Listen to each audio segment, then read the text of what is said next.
उनको लालटेन और पंजा नजर नहीं आएगा, हो सकता है कि उनको कमल और तीर नजर आने लगे। नीतीश कुमार को ग्रीवांसेस क्या है? तो पहले ग्रीवांसेस नीतीश कुमार को या एनडीए गठबंधन को है कि वो सरकार में है। नीतीश कुमार की अगुवाई वाली एनडीए गठबंधन को बिहार में सपोर्ट करता है और प्रधानमंत्री नरेंद्र मोदी की अगुवाई वाली एनडीए गठबंधन को दिल्ली के लिए सपोर्ट करता है। नोरमा ग्रुप, जो सोचता है वो करता है, आपके अपने सपनों का आशियाना।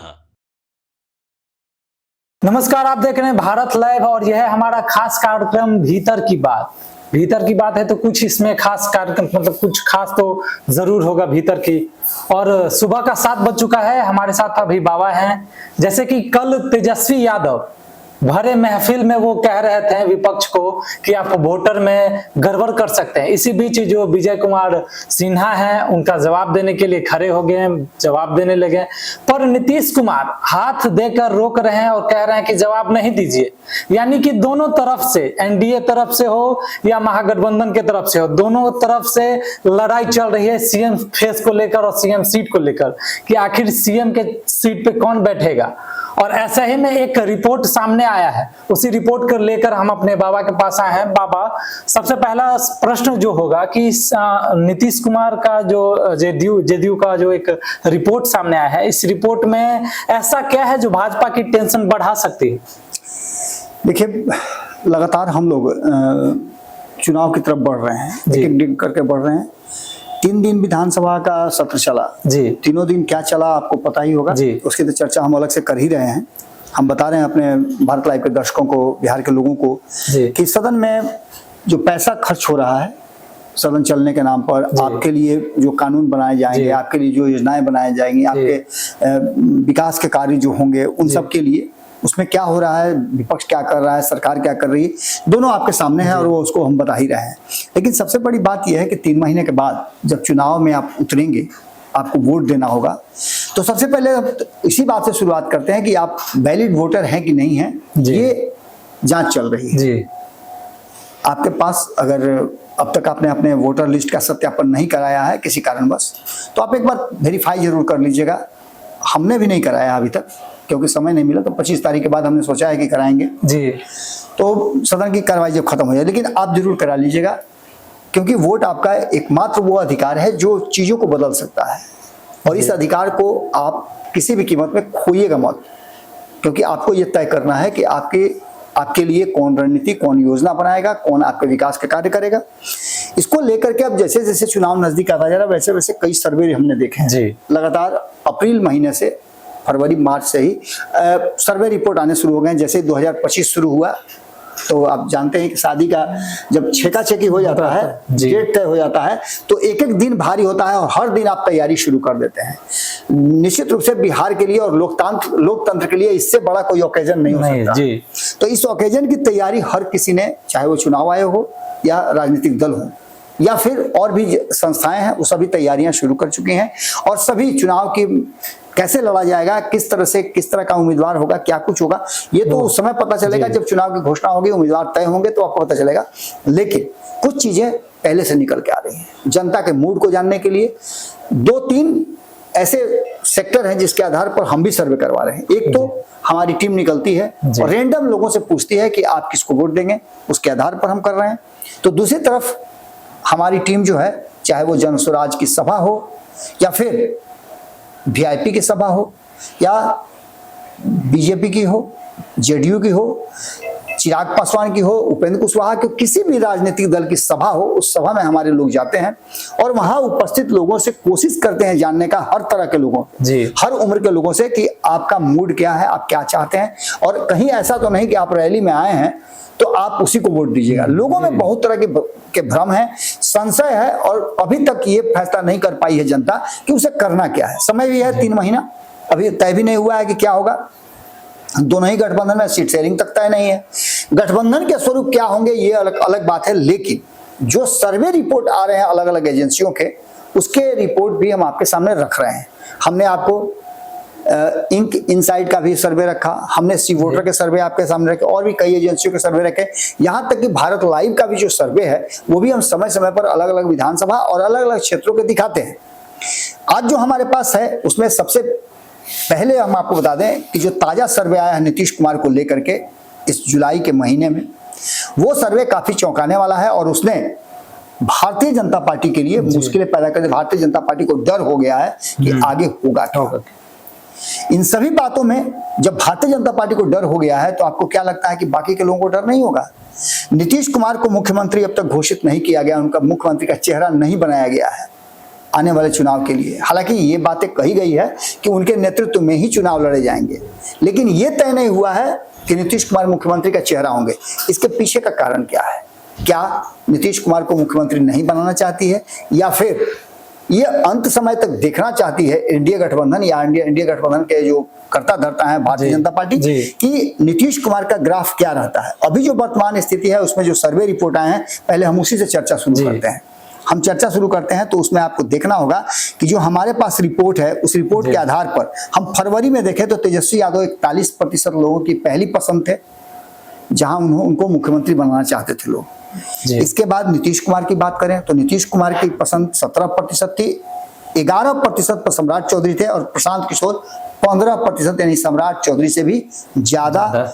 और साथ साथ वो सिर्फ यही नहीं, लगभग नीतीश कुमार के समकक्ष थे जी।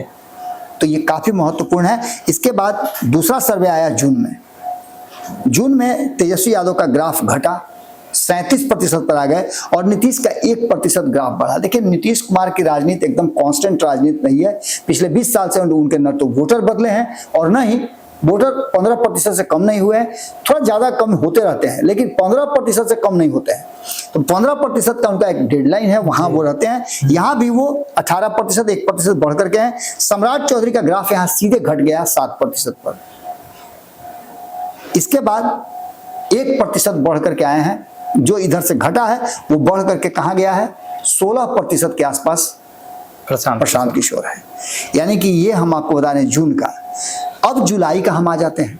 जुलाई में तेजस्वी यादव थोड़ा और घट गए हैं, जो 41% थे वो 34% पर आ गए हैं और नीतीश कुमार 18 के 18 पर कांस्टेंट है। हमने आपको पहले बताया था कि नीतीश कुमार पिछले 20 साल से जहां हैं वहीं अपना खूंटा गाड़े हुए हैं और उसी पर वो मुख्यमंत्री भी बनते हैं। 8% सम्राट चौधरी, यानी 1% की उनकी वृद्धि जरूर हुई है, लेकिन वहीं प्रशांत किशोर ने उछाल मारा है। 15 से वो 19 पर, पहले 16 पर आए, उसके बाद 19 पर पहुंच गए हैं। यानी प्रशांत किशोर का ग्राफ धीरे धीरे बढ़ रहा है। ये कितना ज्यादा एनडीए गठबंधन और इंडिया गठबंधन के लिए खतरनाक हो सकता है, इस पर हम चर्चा करेंगे। इससे पहले हम आपको बता दें कि जो वर्तमान परिस्थिति हमारे पास, जो आंकड़े हैं 2020 और उसके पहले के आंकड़े जो हैं, उसमें हम एक वोटर लिस्ट की बात करेंगे, हम एक वोटर वर्ग की बात करेंगे, जो वर्ग किस तरह से नीतीश कुमार की अगुवाई वाली एनडीए गठबंधन को बिहार में सपोर्ट करता है और प्रधानमंत्री नरेंद्र मोदी की अगुवाई वाली एनडीए गठबंधन को दिल्ली के लिए सपोर्ट करता है। यानी प्रधानमंत्री बनाने के लिए और मुख्यमंत्री बनाने के लिए बिहार की जनता किस तरह से रिएक्ट करती है, किस तरह से वोट करती है। तो वोटों का प्रतिशत आपको पता है कि 40 से लेकर के 45% के बीच होता है। अब आंकड़ों से आप समझिए, पहले हम एनडीए गठबंधन की बात करते हैं। सीधे तौर पे अभय जी, जब से हम ये सर्वे देख रहे हैं तब से बहुत ज्यादा ग्राफ में उतार चढ़ाव नहीं हुआ है जी। तो इसके मतलब ये है कि अभी भी लड़ाई जो है उसी जगह आकर के स्थिर पानी की तरह है जी। और अगर इसको थोड़ा धक्का दिया जाए तो आप समझ सकते हैं कि हलचल होगी पानी में थोड़ा बहुत। तो निश्चित रूप से किनारे पर आपको पता है कि जब पानी में हलचल होता है तो किनारा भीगता ज्यादा है। बिल्कुल वही स्थिति है कि अगर हम बात करें तो हमने जो बात किया है कि 40% से 45% के बीच तक ग्राफ रहता है, तो कौन कौन से लोग हैं जो 40-42% पर ला करके एनडीए गठबंधन को खड़ा रखा है जी। जबकि आपने देखा होगा कि चर्चा अक्सर होती है कि एकमात्र राजद है जिसके पास 32% वोटर है जी। लेकिन एनडीए गठबंधन जो जिसकी अगुवाई भारतीय जनता पार्टी कर रही है, उसका वोटर वर्ग जो है वो ब्राह्मण है। सवर्ण की मैं बात कर रहा हूँ पहले। सवर्णों में 4 जातियां हैं, हालांकि उसमें और मुस्लिम में भी कई जातियां हैं, लेकिन जो 15.5% के आसपास है उनमें ब्राह्मण सबसे ज्यादा 3.65% है। इसके बाद राजपूत है 3.45%, भूमिहार है 2.86% और कायस्थ 0.60% है। ये सब मिलाकर के लगभग 11% के आसपास होते हैं। शेष आप समझ ही रहे हैं कि कहाँ गए, बाकी के 4.5% कहाँ गए, आपको अच्छी तरह से समझ में आ गया होगा। वो मुस्लिम समाज के जो सवर्ण है वो हैं, वो किसको वोट करेंगे? सबको पता जी। इसके अलावा अब आप आते हैं हम बाकी का जो वर्ग है जो 40% से ऊपर पहुंचाता है इंडिया गठबंधन को, ये समझना बहुत जरूरी है। इसमें चिराग पासवान की अहम भूमिका है। चिराग पासवान के वोटर जो है 5.5% के आसपास वो वोटर एनडीए गठबंधन को वोट करते हैं, यानी चिराग पासवान जहां हैं वहां वोट करते हैं। पिछले 2014 से लेकर के अब तक जितने भी चुनाव हुए हैं वो वोटर चिराग पासवान के साथ रहे हैं। यही कारण है कि 2020 में भी चिराग पासवान 140 के आसपास सीटों पे लड़े थे चुनाव जी। तो उस समय भी उनको 18,000 एवरेज वोट हर बूथ में मिला, हर मैंने विधानसभा में मिला था। तो इसका मतलब है कि उनके वोटर उनके साथ खड़े रहे और बाकी के लोग जो उनको पसंद करते हैं वो भी उनको वोट देते हैं। तो ये 5.5% के आसपास वोट जो है वो जाता है। तो यानी कि पहले हमने बताया 11% और ये 5.5% ये जुड़ के आता है। इसके बाद आप मोची, जाटव, रविदास ये जो हैं इनका वोट प्रतिशत 5.25% है, 5.25% है। ये भी वोट करते हैं। आपको पता ही है किसको वोट करते हैं। आप इसमें माझी को भी जोड़ सकते हैं, बाकी के लोगों को आप जोड़ लीजिए। तो इनका वोट प्रतिशत लगभग 6% के आसपास है। और ये 6% लोग जो हैं उसमें से अधिकांश लोग, इसमें से 50% से ज्यादा लोग जो हैं 60 से 70% लोग अभी भी वोट करते हैं एनडीए गठबंधन को। बात हम करते हैं इसके अलावा कुशवाहा समाज की, जिसकी संख्या 4.5% के आसपास है, जो वो 2023 के आंकड़े हैं, मैं उसके आधार पर बात कर रहा हूं। तो ये 4.5% वोटर भी, अधिकांश वोटर इसमें से एनडीए गठबंधन के साथ हैं। 2024 को छोड़ दिया जाए तो 2024 में उपेंद्र कुशवाहा की हार और कुशवाहा का महागठबंधन इंडिया गठबंधन की तरफ से बिहार से जीत के जाना, ये बताता है कि कुशवाहा समाज के वोट में सेंधमारी जरूर करने में सफल हुई है इंडिया गठबंधन जी। तो कुशवाहा समाज में मुसहर की बात करें तो 3.88% है, यानी मुसहर समाज जिसके मालिक वोट के कहे जाते हैं जीतन राम मांझी, वो जो है वो एनडीए गठबंधन के साथ खड़ा है। जीतन राम मांझी यानी अपना वोट ट्रांसफर कराने में सफल हुए हैं। 2024 के चुनाव में भी आप देखिए तो उन्होंने ट्रांसफर कराया और 2020 में भी उनको 7 सीटें मिली थी, जिसमें से उन्होंने 4 सीटें जीती थी। ये भी एक बड़ी उपलब्धि उनकी थी। नाई समाज है, ये समाज 1.59%, 1.5% के आसपास है, जो वोट करता है एनडीए गठबंधन को। बढ़ई समाज 1.45%, ये भी वोट करता है। इसके अलावा कहार हैं 1.65%, ये भी करते हैं। नोनिया समाज भी, चूंकि ये आता है जो आपने देखा होगा सहनी निषाद है, उन्हीं से जोड़ करके इसको देखा जाता है, लेकिन ये समाज लगभग 2% के आसपास है और ये भी वोट करता है एनडीए गठबंधन। कानू समाज ये भी वोट करता है। वैश्य समाज आप जानते हैं कि बीजेपी का वोटर है तो वो वोट करता है। कुर्मी नीतीश कुमार के साथ है, वो वोट करते ही करते हैं। ये सब मिलाकर के लगभग 42% से अधिक, 42.5% के आसपास होते हैं। यानी एक विन विन कंडीशन पर यहाँ आकर के एनडीए गठबंधन टिकी रहती है। अगर 2020 का चुनाव देख लें, 2024 का चुनाव देख लें, 2019 का चुनाव देखें, 2015 देखें, 2015 में विशेष परिस्थिति में भी भारतीय जनता पार्टी की अगुवाई वाली जो एनडीए गठबंधन थी, जिसमें नीतीश कुमार नहीं थे, वो भी 40% थोड़ा ही कम वोट लेकर के आई थी। यानी कि वहां भी ग्राफ बहुत ज्यादा नीचे नहीं आया था। हार जीत अलग बात है, सीटें अधिक लेना अलग बात है। 0.5% से भी कम में भी हार जीत का आंकड़ा होता है और उसमें सरकार बनने और बिगड़ने की बात होती है। हम 243 सीटों की बात कर रहे हैं और 243 सीटों में 122 सीट का आंकड़ा किसके पास आ सकता है, हम उस फॉर्मूले पर बात कर रहे हैं। तो यहाँ आपने देख लिया अब है कि 42% से अधिक, 42.5% वोटर साफ एनडीए की तरफ है, दिख रहा है। अब आगे हम जो करेंगे इंडिया गठबंधन की, उसमें आप सीधे सीधे पहले पहुंच जाइए राजद की तरफ। बिल्कुल, राजद की तरफ आप पहुंचते हैं तो मुस्लिम 17% जो उनका है और यादव 14.5% जी। तो ये लगभग 31 से 32% के आसपास है, ये तो मान लीजिए। यानी अभी जो है 11% कम हो रहे हैं बिल्कुल भाजपा और एनडीए गठबंधन से।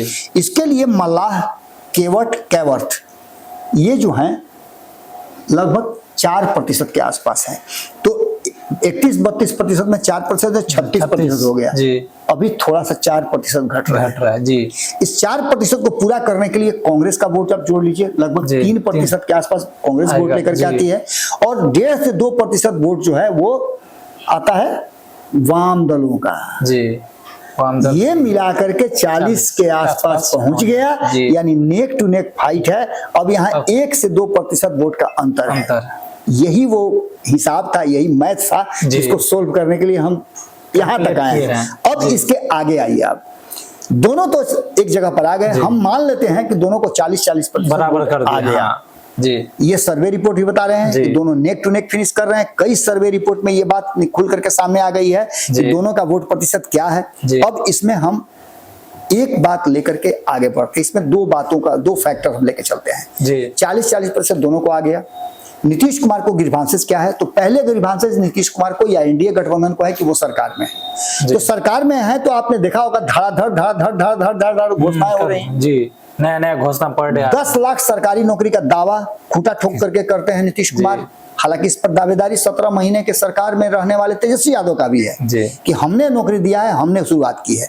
लेकिन सरकारी नौकरी के अलावे रोजगार भी लगभग 39 लाख लोगों को दिया गया है। ये सब मिलाकर के आप देखें तो लगभग 50 लाख के आसपास हो जाता है नौकरी और रोजगार। 1 करोड़ लोगों को आगे आने वाले समय में नीतीश कुमार ने कहा कि 2025 में जैसे मेरी सरकार बनेगी 1 करोड़ लोगों को नौकरी और रोजगार हम देंगे। उसके लिए अलग अलग सेक्टर तैयार हो रहे हैं, अलग अलग तरीके आ रहे हैं। आपने देखा होगा कि जो नीति है उद्योग नीति, उसमें भी परिवर्तन हुआ है। मेरी बात उद्योग मंत्री नीतीश मिश्रा से भी हुई, वो भी बहुत ज्यादा एग्रेसिव हैं कि बिहार में कैसे उद्योग लाया जाए। कई इन्वेस्टर्स से उनकी मीटिंग हो रही है और 2-3 दिन के अंदर में उनकी और भी कई इन्वेस्टरों से मीटिंग होने वाली है जी। यानी सीधी तौर पे आप समझिए कि बिहार में अभी चुनाव आने से पहले, चुनाव की घोषणा होने से पहले हो सकता है कि कोई बड़ी बड़ी इंडस्ट्री जो है आ जाए, जो ये उम्मीद जगा दे, ये सरकार के पास ग्रीवांसेस है, उम्मीद जगा दे कि बिहार में आने वाले समय में लोगों को बाहर जाने की जरूरत नहीं पड़ेगी। और इसी को लेकर के आपने देखा होगा कि रोजगार मेला जो लगाया गया था राहुल गांधी के जन्मदिन के अवसर पर, उसमें बिहार में नौकरी को लेकर के जो बापू सभागार में था, उसको लेकर के क्या कुछ हुआ था, कितना हंगामा हुआ था, ये सब आपने देखा है। इसको लेकर के किरकिरी भी हुई थी। तो एक तो ये हो गया। दूसरा, कई 1 करोड़ का वादा तो उन्होंने किया है। इसके बाद कुछ योजनाएं हैं, फ्री 125 यूनिट बिजली, ये बहुत बड़ी बात थी। बहुत बड़ी बात इसलिए थी कि इसी मुद्दे पर 200 यूनिट बिजली फ्री देने की बात तेजस्वी यादव बोल रहे थे जी। वही नहीं, एक और अनाउंसमेंट हुआ है।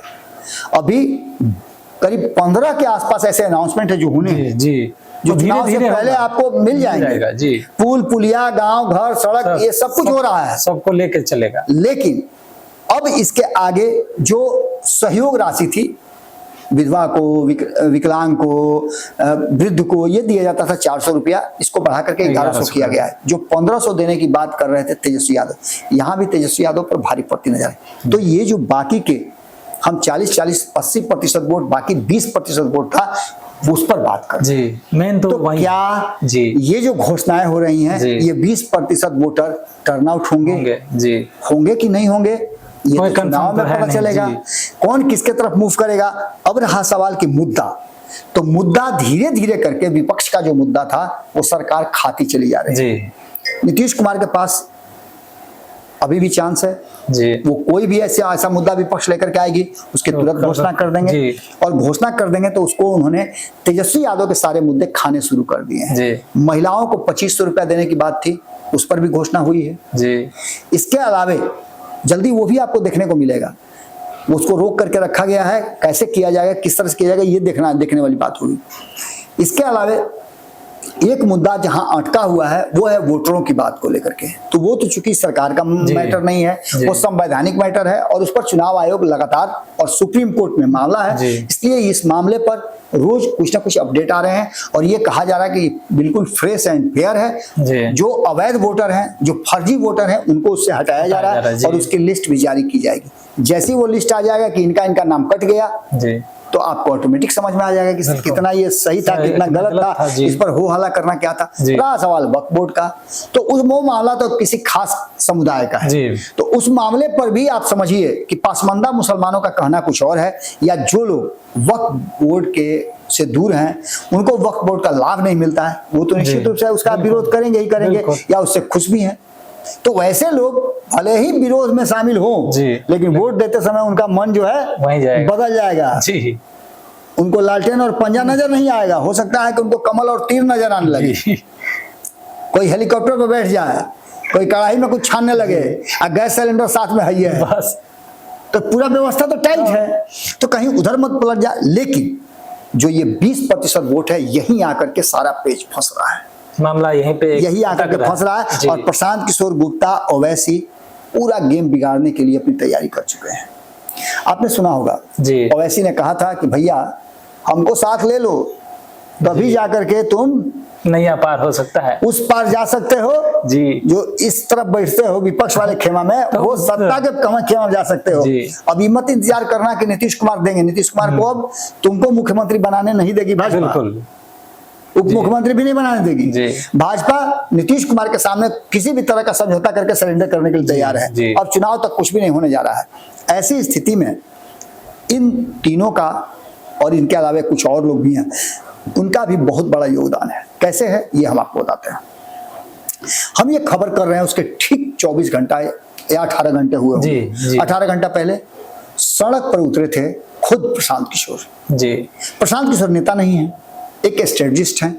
जनसुराज उन्होंने बनाई जरूर, लेकिन जनसुराज बना करके उन्होंने किसी और को दे दिया चलाने के लिए। आज वो उसके लिए स्ट्रेटजी बना रहे हैं।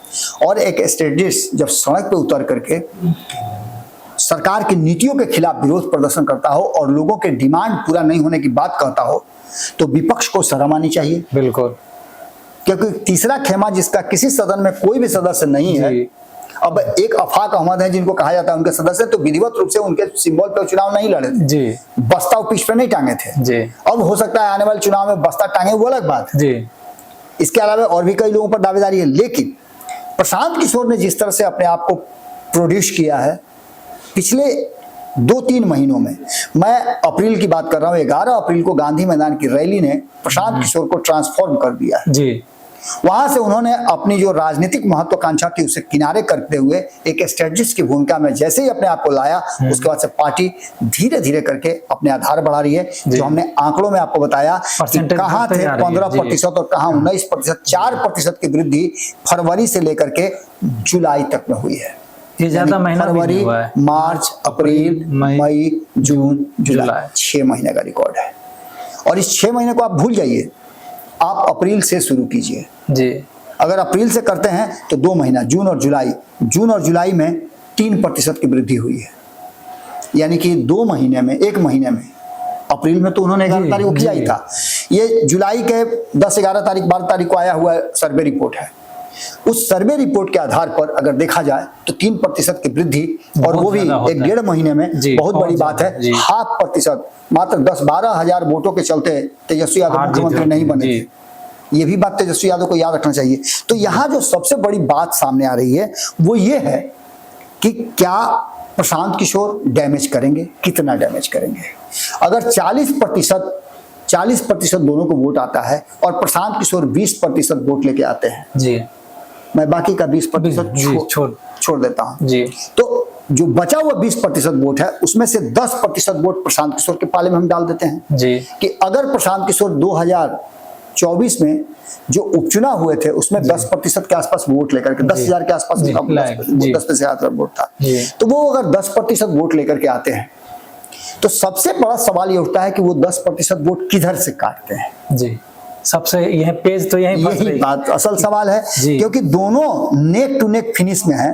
तराजू का पलड़ा जब ऐसे हो तो तराजू के पलड़ा को ऐसे होने के बाद आप समझ सकते हैं कि थोड़ा सा पसंगा जब बढ़ेगा तो एक पलड़ा झुक जाएगा, और 122 का आंकड़ा पूरा करने के लिए आपको उसी पलड़े की जरूरत पड़ेगी।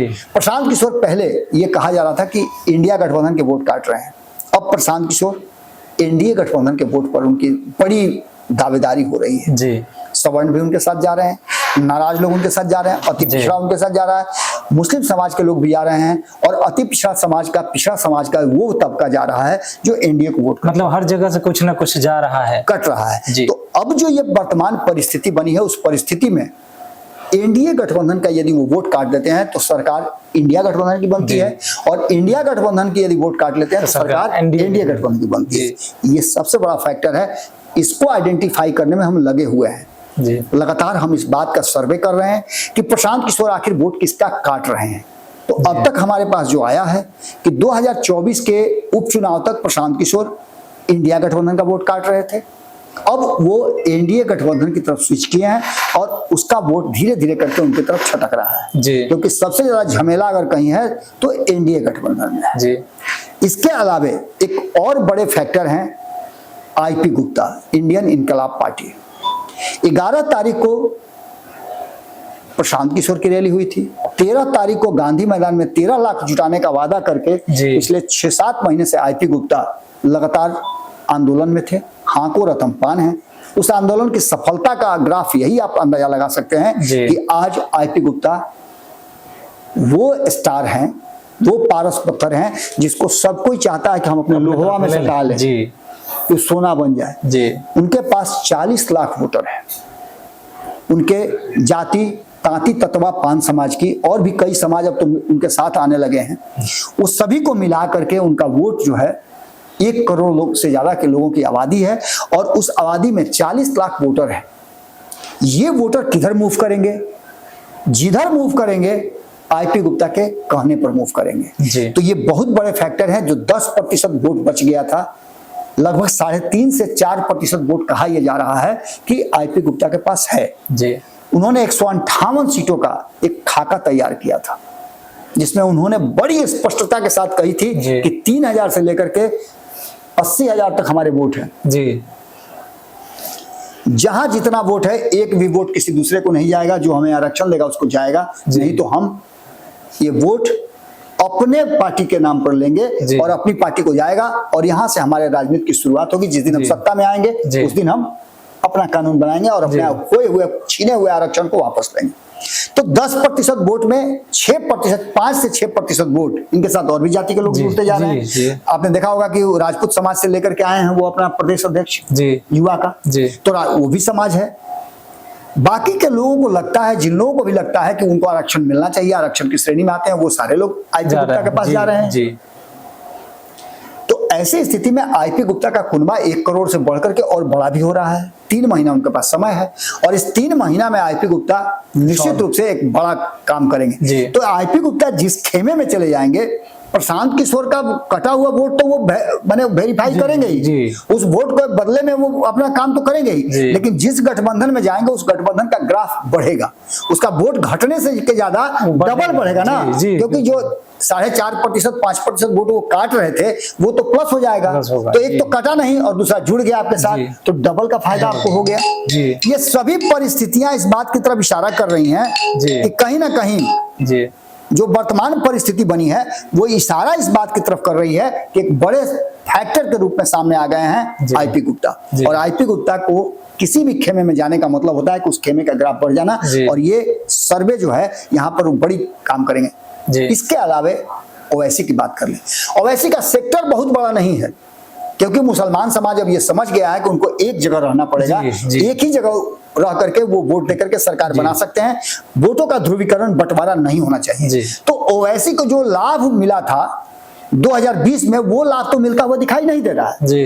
लेकिन कई सीटों पे, जैसा कि उन्होंने कहा भी कि 50 सीट पे वो चुनाव लड़ेंगे, 2-3 सीटों पे उन्होंने अपने उम्मीदवार भी घोषणा कर दी है, वो डैमेज कर सकते हैं। लेकिन कितना? जितना पहले किए थे उतना नहीं करेंगे, यानी कि उनको भी अपने उम्मीदवार को जिताने के लाले जरूर पड़ जाएंगे। हाँ, किसी खेमे में अगर चले जाते हैं वो तो ज्यादा फायदेमंद हो जाएंगे, और जो 1%, आधा प्रतिशत वोट काटेंगे वो वोट उस खेमे को बढ़ जाएगा। इसके अलावे कुशवाहा समाज की जो वर्तमान स्थिति है, उपेंद्र कुशवाहा की स्थिति को देखते हुए उपेंद्र कुशवाहा के जाति के लोगों को ये लगता है कि हमारा अधिकार छीना जा रहा है। जो बाकी के बचे हुए 2-3% वोटर हैं, जो 20% हम बता रहे थे उसमें 10 तो हमने बता दिया, 6 बता दिया, और 4% वोटर में से जो बचे हुए 1-2% वोटर हैं वो कुशवाहा समाज के वोटर और आम आदमी पार्टी ये करेंगे। बीएसपी कुछ वोटरों को अपने तरफ खींचेगी। इसमें सबसे बड़ी बात ये हो रही है कि इसमें जयलाल कुशवाहा, जिन्होंने अपना किसान दल, किसान पार्टी बनाई है, वो एक अलग मुहिम पे काम कर रहे हैं, और उनके साथ और कई लोग इस मुहिम में जुड़े हुए हैं। कुशवाहा समाज से भी आते हैं निशिकांत सिन्हा, ये भी साइलेंटली जबरदस्त अपने काम में लगे हुए हैं, और यूथ को तो इतना बेहतरीन ढंग से उन्होंने कनेक्ट किया है कि युवाओं को रोजगार, नौकरी, उनके भविष्य की चिंता करके, उनकी बात करके वो उसको अपने पक्ष में करते जा रहे हैं। एक तो कुशवाहा समाज अपने अधिकार के लिए इन लोगों की तरफ देखना शुरू कर चुका है, तो दूसरी तरफ यूथ और किसान, ये दोनों जो हैं कहीं ना कहीं कनेक्ट होना शुरू हो गए हैं। सबसे ज्यादा समस्या अगर किसी को है तो वो किसान है, बिल्कुल। और सबसे ज्यादा अगर किसी की परेशानी है तो वो यूथ है जी। दोनों जो हैं अपने लिए जगह खोज रहे थे। जैसे पानी है, किसान भी पानी की तरह है और युवा भी पानी की तरह है जी। सुना भी होगा आपने कि जिस तरफ चल दी जमाना उसके पीछे चलता है जी। और किसान अपना तो पेट पालता ही है, अपने साथ साथ पूरे राज्य और देश का पेट पालता है जी। तो उस किसान का भी अगर मूड चेंज हो जाता है और चेंज करने में ये जयलाल कुशवाहा और निशिकांत सिन्हा कामयाब हो जाते हैं तो निश्चित रूप से एक बड़ा अंतर पैदा होगा और ऐसी स्थिति में पूरा का पूरा गेम ये लोग बिगाड़ सकते हैं जी। अब देखना ये होगा कि क्या होता है, कैसे इसको समेट करके सहेज करके रखा जाता है। और ये जो फैक्टर्स हैं जिसमें प्रशांत किशोर हैं, आईपी गुप्ता हैं, ओवैसी हैं जी। इसके अलावा जयलाल कुशवाहा है, निशिकांत सिन्हा है, आम आदमी पार्टी है और बीएसपी है जी। इसको कैसे साधा जाता है, इसको कम से कम वोट मिले या फिर ये किसी गठबंधन का हिस्सा हो जाए, इसकी तैयारी चल रही है। देखना होगा कौन किसके खेमे में जाता है और किसके साथ किसका गठजोड़ होता है।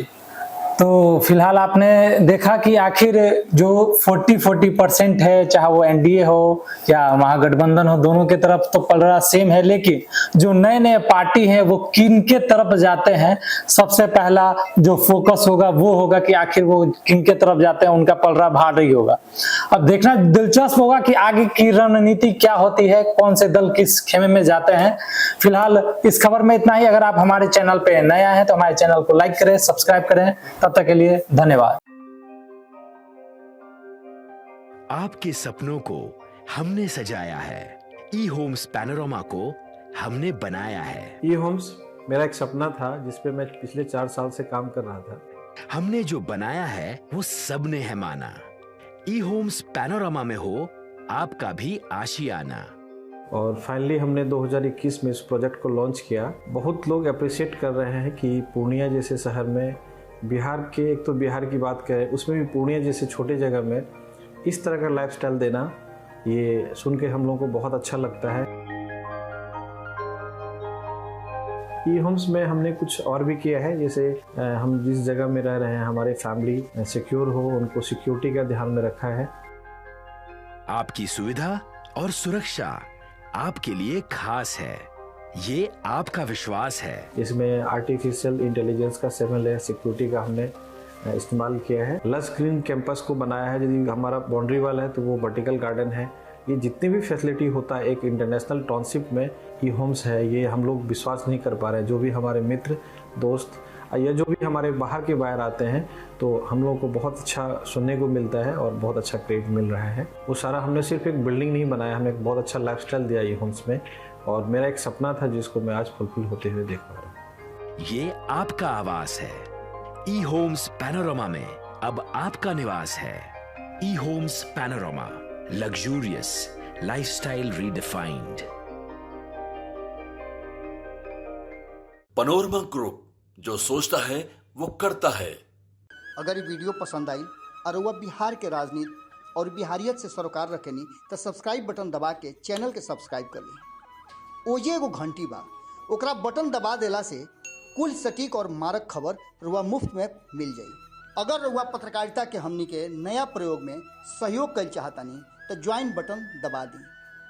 पेटीएम नंबर नोट कर ली 9386 816 700।